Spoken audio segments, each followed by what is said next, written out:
Hey guys, I just got a new lockpick set right here, $10 from Bud K, and I'm going to show you me picking this lock.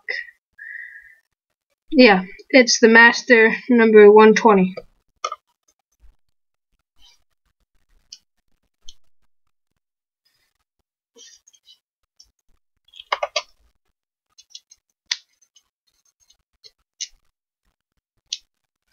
And there we go.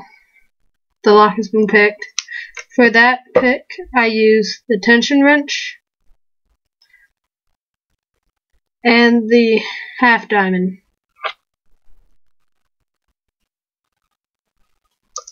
It also comes with two different types of rakes, if you can see those. And it comes with a standard lockpick.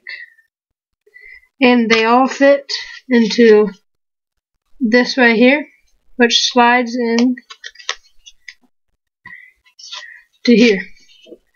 And this is small enough where it can fit into a pocket of a wallet where a credit card goes.